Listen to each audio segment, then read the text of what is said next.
Le pharaon est donc la source de toute législation.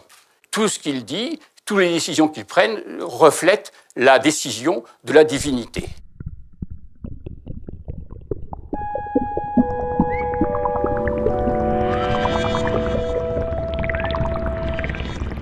Dans notre usage moderne, pharaon a un sens technique, c'est le détenteur du pouvoir dans l'Égypte pharaonique. Mais par extension, on l'utilise aussi, non sans quelques goguenardises, pour désigner quelqu'un qui, dans un domaine, a un pouvoir illimité. De la même manière, pharaonique peut s'appliquer à des travaux gigantesques, illimités, démesurés, là encore avec une nuance ironique. Alors, est-ce que ces extensions métaphoriques sont justifiées? Je vais essayer de répondre à cette question en vous présentant une définition du pouvoir du pharaon selon les textes égyptiens. Le pharaon est présenté comme le successeur du Dieu créateur. Un mythe raconte ce qui s'est passé. Après la création, le démiurge régnait directement sur terre. Mais il s'est bien vite lassé de ce règne, parce qu'il avait sans cesse à lutter contre la rébellion des hommes. Un jour, il en a eu assez, il a décidé « je quitte la terre, je crée le ciel ». Il a créé le ciel, il a séparé le ciel de la terre, et il s'est installé au ciel. Cela étant, il n'a pas abandonné le monde terrestre pour autant. Simplement, il a décidé de le gouverner de plus haut, et sur place, il a laissé quelqu'un pour gouverner directement la terre, c'est justement le pharaon. Alors le pharaon, c'est donc à la fois le successeur du Dieu créateur et en même temps, c'est son vicaire. Un autre mythe raconte comment il y a un lien charnel entre le démiurge, qui est en général le dieu solaire, je dis ça pour que vous n'ayez pas de difficulté. En dernière instance, le créateur, c'est le dieu solaire. Eh bien, le dieu solaire est lié au pharaon par un lien charnel. Ce qu'on appelle le mythe de la théogamie raconte comment le pharaon s'unit à une reine pour créer le successeur du pharaon régnant, ou il s'unit à une femme n'importe laquelle qu'il a choisie au hasard parce qu'il veut instituer une rupture dynastique. J'insiste bien sur un point important. Contrairement à ce que vous trouverez très souvent dans les ouvrages de vulgarisation, la légitimité du pharaon ne dépend pas d'une femme de sang dont il serait né, elle repose en dernière instance sur l'arbitraire du dieu, du démiurge, et vous connaissez sans doute beaucoup de démiurges, vous savez que leurs desseins sont souvent impénétrables. Donc le démiurge peut, s'il le veut, donner la légitimité à une nouvelle personne en brisant les liens de sang. Alors, donc, voilà notre pharaon représentant le démiurge. Et le démiurge lui a confié une feuille de route très solide. Cette feuille de route, elle est constituée par le fait que le pharaon doit assurer l'ordre terrestre de manière que cet ordre terrestre s'engraine dans l'ordre général qu'on appelle la Ma'at. L'ordre général, la Ma'at, est représenté par une petite déesse avec une plume sur la tête, comme vous le voyez ici. La Ma'at est donc l'ordre universel. Et au pharaon d'engrainer l'ordre qu'il institue dans cet ordre universel. Alors la manière dont il va assurer cette lourde tâche, se manifeste sous 3 formes de responsabilité. Première responsabilité, le pharaon gouverne l'Égypte. Deuxième responsabilité, le pharaon gère le monde terrestre. Et troisième responsabilité, il participe à l'ordre cosmique. Alors je vais passer rapidement en revue ces points. Gouvernement de l'Égypte, effectivement, c'est au pharaon qu'il est imparti de régner sur l'entité politique que constitue l'Égypte, unissant les deux moitiés, la haute et la basse Égypte. Je reviendrai tout à l'heure sur les modalités de ce gouvernement. Deuxième point, la responsabilité du pharaon, loin de se limiter à l'espace égyptien, s'étend sur le monde terrestre dans son entier. Les Égyptiens disent sur tout ce qu'entoure le disque. Là, c'est un point très important, Parce que nous avons dans cette idéologie ce qu'on appelle tout simplement la notion d'empire. La notion d'empire, c'est le fait que la juridiction, en théorie, bien entendu, c'est la théorie, s'étend jusqu'aux limites du monde terrestre. Et alors, bien entendu, les étrangers qui sont hors d'Égypte sont déjurés sous le pouvoir du pharaon, même si cela n'est pas vrai en pratique.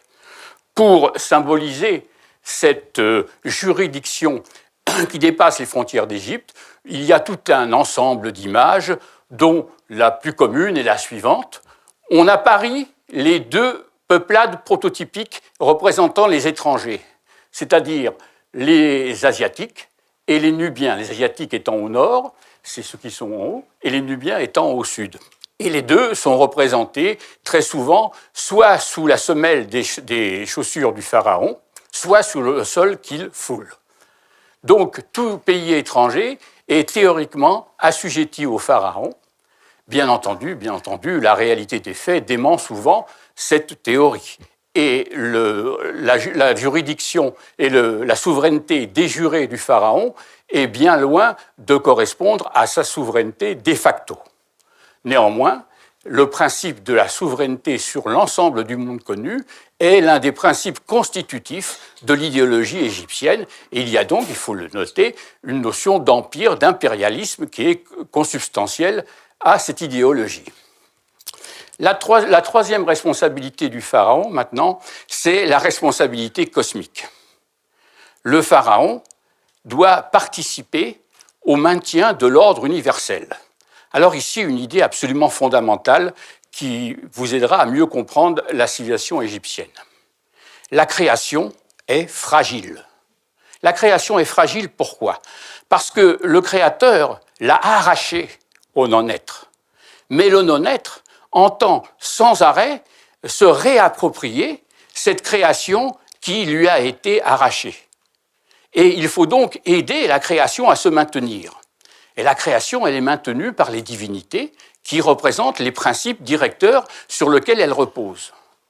En conséquence, l'humanité est liée aux divinités parce que l'humanité doit apporter sa pierre aux efforts que font les dieux pour maintenir cette création. Comment l'humanité apporte-t-elle sa pierre ? Eh bien, elle apporte sa pierre par les rites. Les rites servent à régénérer les puissances divines et à leur donner la force pour lutter contre le non-être. L'humanité, bien entendu, est médiatisée par le pharaon, comme vous l'imaginez. En conséquence, la responsabilité du pharaon se manifeste donc comme une participation à l'ordre cosmique en tant qu'il représente l'humanité s'efforçant, à travers les rites, de contribuer aux efforts incessants manifestés par les dieux pour maintenir cette création fragile sur le non-être qui est toujours là, menaçant autour. Maintenant, donc, cette responsabilité qui se situe à 3 niveaux est extrêmement lourde, puisqu'elle articule la gestion d'un pays, la gestion du monde et la gestion du cosmos. Le pauvre pharaon a beaucoup à faire. De quel atout dispose-t-il ? Eh bien, le premier atout dont il dispose, c'est la connaissance d'un secret. Il est initié à une connaissance secrète qui est justement la connaissance des lois du monde. Ces lois du monde reposent d'abord sur les lois qui règlent la course du soleil et, par-delà la course du soleil, le principe d'ordre qui régit la création. C'est donc cette connaissance qui lui sert de base. Mais ce n'est pas suffisant. Le pharaon a un autre appui, c'est tout simplement les décisions du démiurge dont il est le vecteur. En réalité, dans sa politique, dans sa conduite, le pharaon est sous inspiration divine. Alors comment se manifeste cette inspiration ? Bien, elle peut se manifester de manière différente. Il y a d'abord une manifestation spectaculaire qui peut se présenter sous forme de signes ominaux, c'est-à-dire de prodiges. Alors le prodige peut être public, d'un seul coup un événement extraordinaire arrive, c'est un signe que le démiurge a fait, que le pharaon décrypte et qui lui indique d'agir de telle ou telle manière. Le signe ominal peut être plus discret. C'est par exemple un rêve que le démiurge insinue dans le sommeil du pharaon et qui lui indique la conduite à tenir. le pharaon aussi peut parfois solliciter l'inspiration divine. Dans ce cas-là, il se rend au fond du sanctuaire, et au fond du sanctuaire, il a une communication avec le Dieu. Il lui demande la conduite à tenir, et le Dieu lui fait savoir sa décision.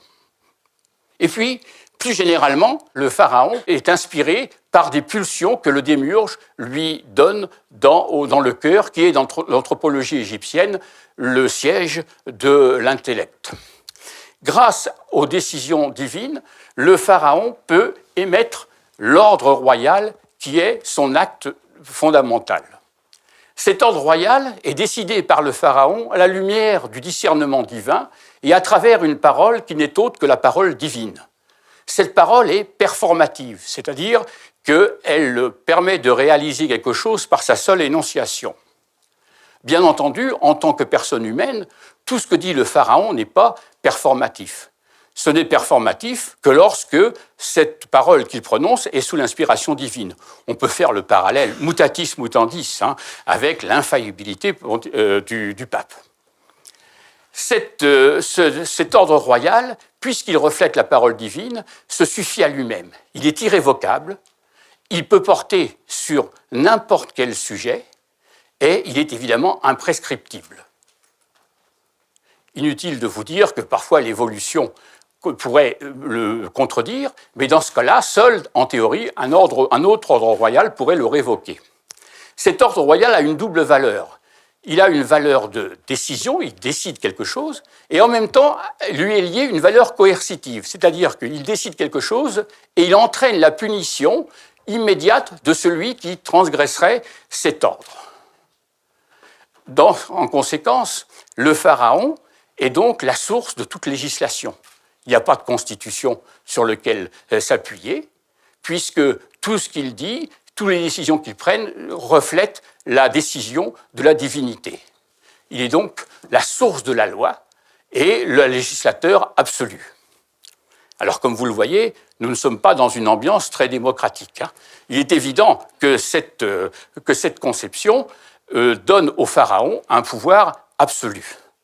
Alors, je vais passer en revue rapidement la manière dont ce pouvoir absolu se manifeste sur Terre dans sa gestion de l'Égypte proprement dit. Le pharaon manifeste son pouvoir absolu par trois autorités. Il est l'autorité civile suprême. Alors, c'est très simple à voir, c'est théoriquement le juge suprême, il a le pouvoir juridique suprême, c'est de lui que dépendent toutes les nominations, et c'est lui qui assure la cohésion sociale, le bon ordre des institutions et, bien entendu, le bon fonctionnement de tout l'État égyptien. J'ajoute qu'à cette autorité suprême est greffé l'éponymat, c'est-à-dire que c'est par son nom que sont nommés les nouveaux espaces, et c'est par ces dates, ces années de règne, que sont situés les événements, lesquelles années de règne sont reliées à celles de ses prédécesseurs et par des listes de pharaons reliées à la création. Deuxième point, c'est l'autorité religieuse suprême.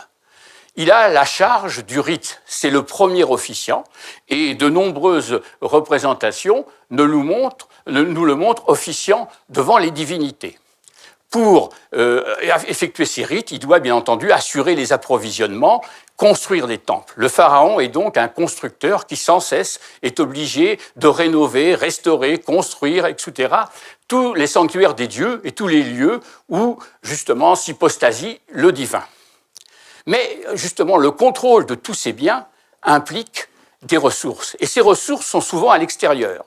Le pharaon est donc obligé d'assurer la sécurité des expéditions égyptiennes menées à l'extérieur pour ses ressources et d'assurer justement les tributs que l'on doit lui verser. Il est donc par là même un chef de guerre. Et la dernière forme sous laquelle se manifeste le pouvoir du pharaon, c'est celle de chef de guerre. Il est le guerrier suprême, une rhétorique incroyable, le dépeint comme étant un guerrier doué de toutes les capacités. Alors quand on conclut sur cette image, on constate évidemment qu'elle a quelque chose d'un peu idéal. Je ne sais pas si vous partagez mon avis. Le problème, est-ce que les Égyptiens y croyaient ? Bien entendu, non. Nous le savons. À côté des proclamations officielles dont vous pouvez lire les traductions dans les textes, nous avons d'autres textes qui nous indiquent que le bon peuple n'y croyait pas plus que nous et hiérarchisait finalement les pharaons. Il savait distinguer les bons, il savait aussi dauber sur les vices et les défauts, les travers des autres. Autrement dit, le sentiment du bon peuple, finalement, rejoint la connotation ironique que nous donnons très souvent dans notre usage quotidien au mot pharaon. Je vous remercie.